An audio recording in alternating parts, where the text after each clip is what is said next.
Hello, I'm back again. How's everyone doing? Guess what? If you've been following me on this channel, I feel pretty certain you want to write your biography, which is fabulous. But today I'm going to talk about those family members. What if you have a dad or a mom or a grandparent and you really want to convince them? Here's what you could do.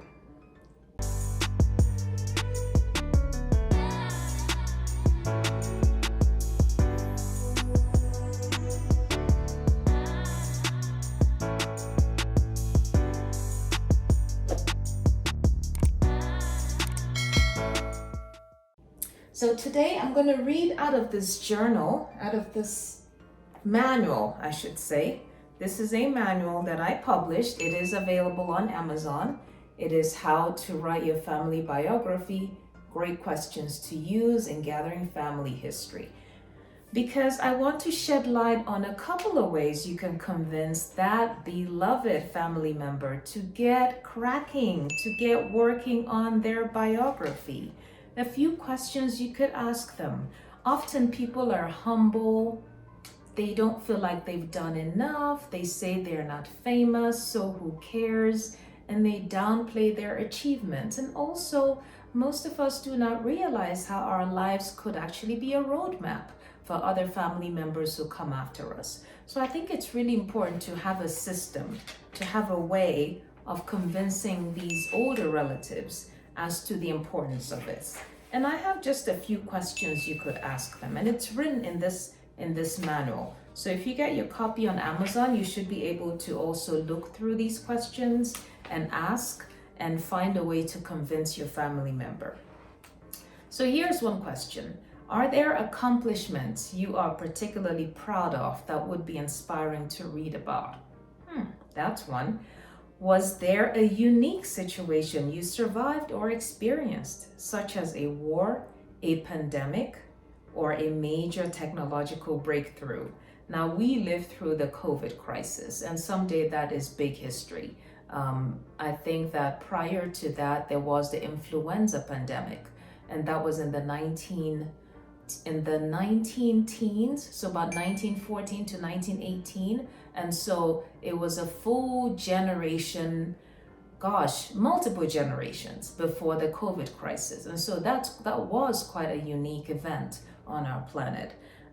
Technological breakthrough, my generation lived through the turn of the millennium, for example, and people being worried about computers crashing and all sorts of things. That's one example.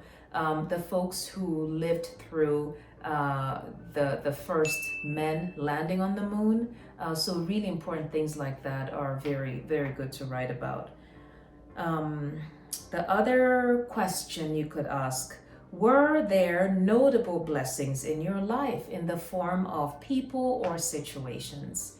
Here's another question. Are your children growing up in a different part of the world than you did, with different life experiences?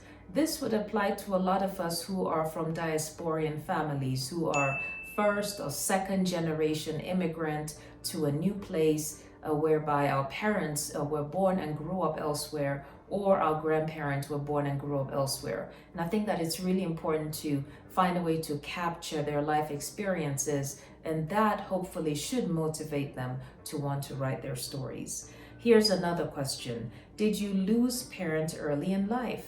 And do you perhaps have children of your own, nieces or nephews who never got to meet their grandparents? That's a good question you could ask your older relative, and that would inspire many of them to want to write. Here's another one. Are there people now deceased who inspire or motivate you in a very notable way? It should really be past tense, who inspired or motivated you? And if so, would you like to honor their memory? And the next, even if you do not have a great interest in family history, is there a chance that younger family members might benefit from what you write down in your lifetime? Interesting. About a week ago, my daughter asked me the name of my grandmother on my mother's side, and I had to think about that for a bit. I was able to figure it out, but when she asked me the name of her mother, I had no clue. I still don't know the name. I don't even know who I could ask who would know. So these things really disappear. These names, such information, if you don't write them down, barely a generation or two later, nobody will remember. All right. Are you bothered by the possibility that you and or a respected family member might live and die without any documentation of your life history for descendants to read someday? There you go. Some really useful questions in this manual you can get on Amazon, How to Write Your Family Biography. Great questions to use in answering and gathering family history.